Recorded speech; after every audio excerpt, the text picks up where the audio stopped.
Hello, everybody. Alongside Don Helbig, I'm Ryan Sir, and welcome to the Pick Six, the Attractions Group podcast show that goes over the latest news and reviews of the theme park industry. Now, before we delve into this week's Pick Six, let me remind our listeners where they can tune into the Attractions Group podcast. You can catch us on all your favorite podcast apps, like us on Facebook, follow us on X, and subscribe to us on YouTube. Ryan, what do we got to get us started with the Pick Six? Yeah, so it is Pick Six time. So story number one, we're going to go to Walt Disney World. And it looks like a new permit for Walt Disney Imagineering signals the green light for the Indiana Jones and Encanto expansion project for Disney's Animal Kingdom. The permit includes plans for a project trailer compound behind Cali River Rapids and a parking lot for over 300 vehicles connected to Dino Land USA via backstage roadways and walkways. Similar facilities were used in past large-scale projects like the Fantasyland redevelopment at Magic Kingdom and Pandora at Disney's Animal Kingdom. Though the permit doesn't specify the project, it likely marks the initial phase of the Blue Sky Indiana Jones and Encanto redevelopment of Dino Land USA. Don, you and I have never really talked about the like dinosaurs attraction at Disney's Animal Kingdom. Are you a fan of that, or do you not like it? I don't mind it. I'm not of all the parks at Walt Disney World, that's the one that I've spent the least amount of time in. Yeah. I wanted to ask you, do you find that to be an all-day park, or just something that you spend maybe 3 hours or 4 hours and then move on to another Disney park? I would say that if you want to do things with animals and the safari and so on, and assuming you're not waiting in 2 hour long lines, it's a half-day park at the most. Okay, well, maybe this will help make it more of a full-day experience. Yeah, I agree. I do really enjoy dinos, but the Indiana Jones thing has me intrigued. I just hope that it's done well and done right, so it's a worthy replacement of the dinos attraction. But Right. if they're gonna drop hundreds of millions of dollars or whatever into this, then you have to do it correctly. So yeah, very cool. All right, moving on. Story number 2, Spring heralds opening day at Lake Compounce Amusement and Water Park.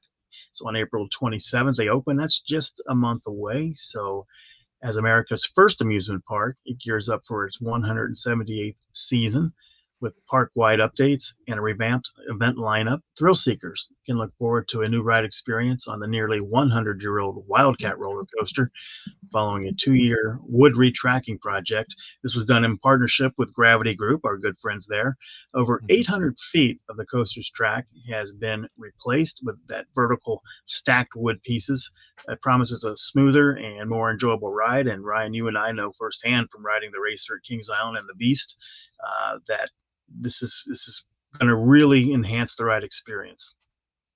Yeah, I agree. I mean, when we talk about revamping with the stacked wood technology, the precision cut stuff, the cool part about it is not converting the track to steel, as RMC and the Titan track stuff has a tendency to do. So people often take issue with that, but this is maintaining it as a wood coaster.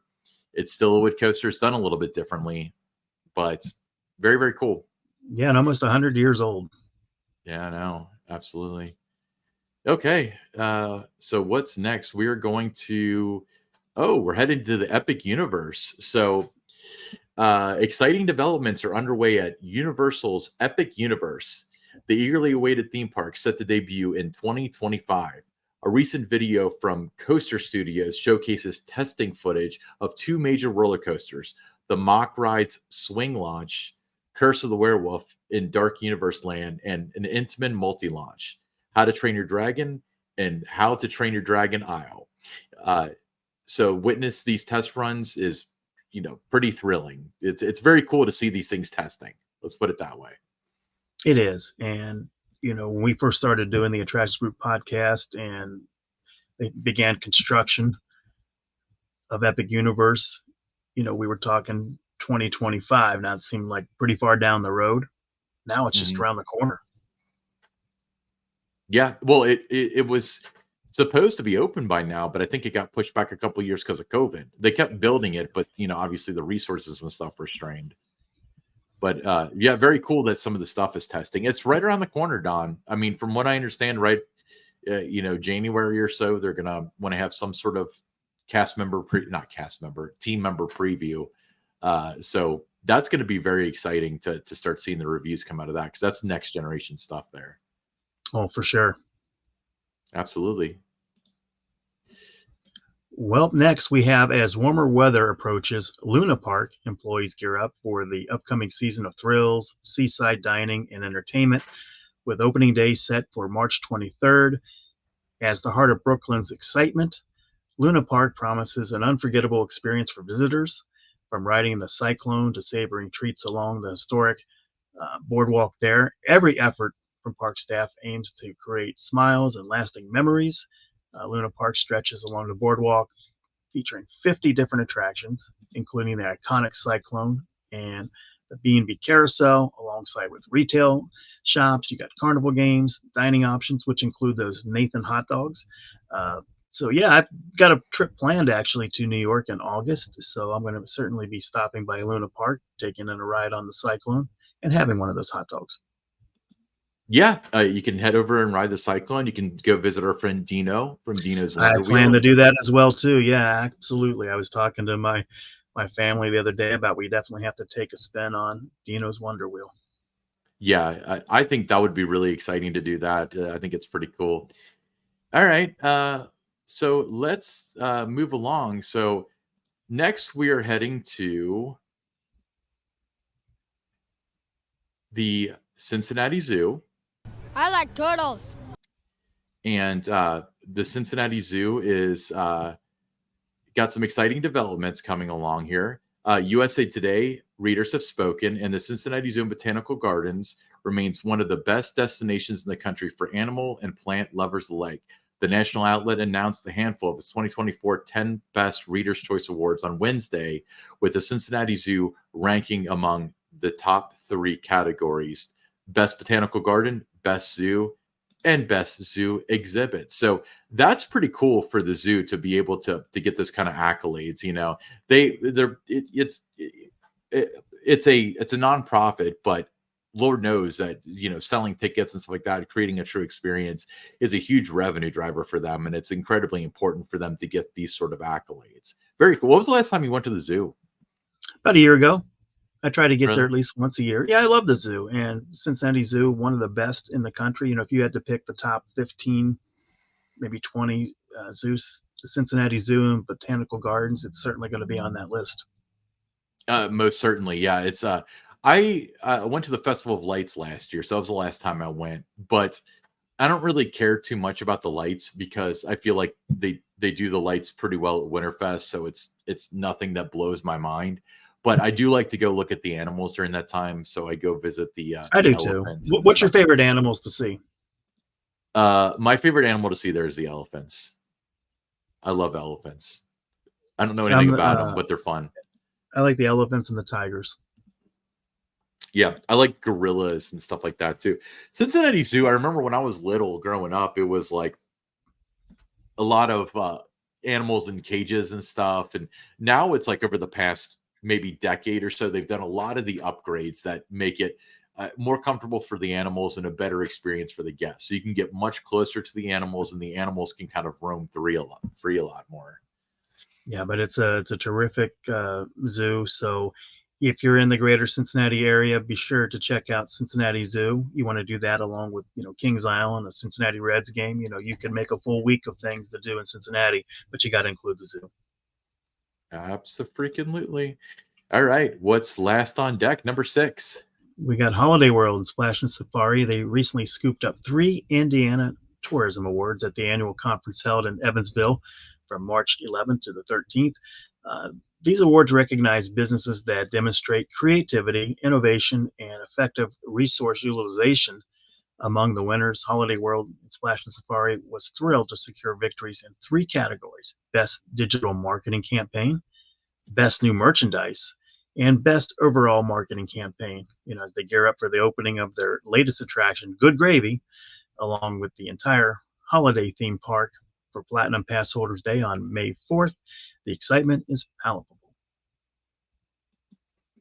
So I'm assuming that they won these awards based on the Good Gravy campaign. Is that the way you're reading it? That's the way I would look at it, because that was, it's been their campaign the past, 6, 7, 8 months.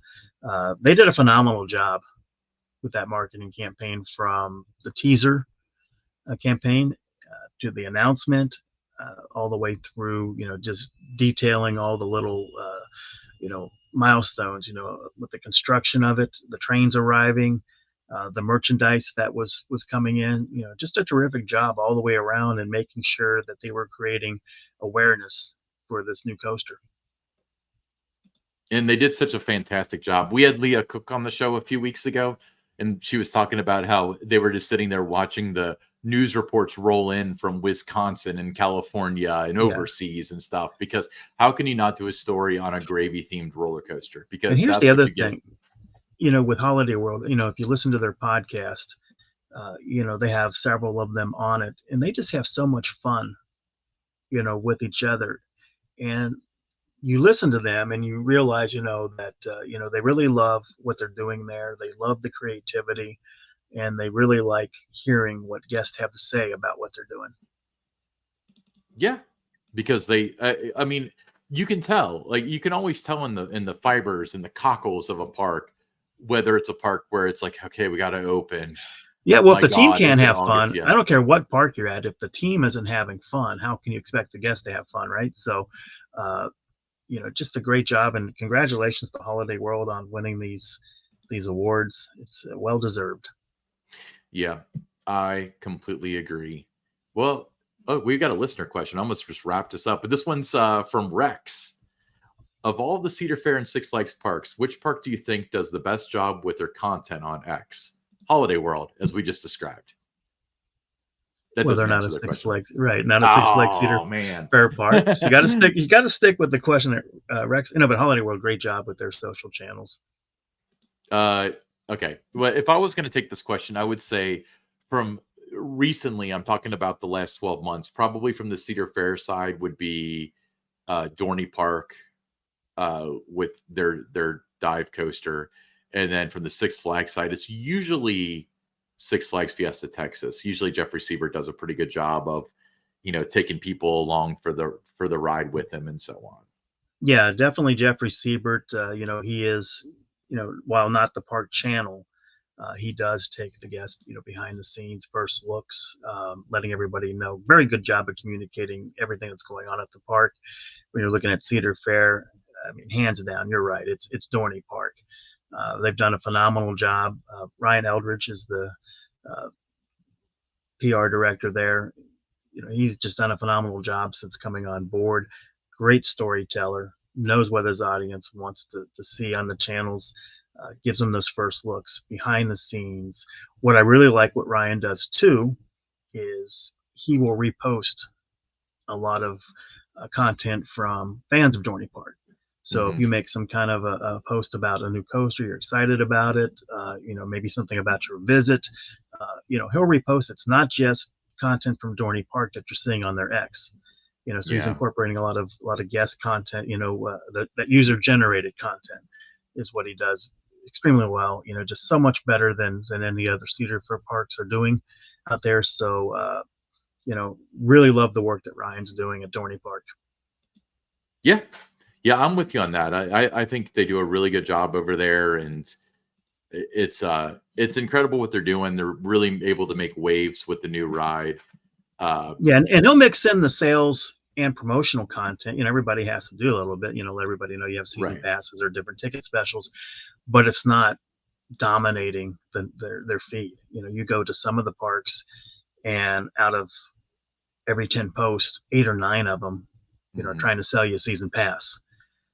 He's not doing that.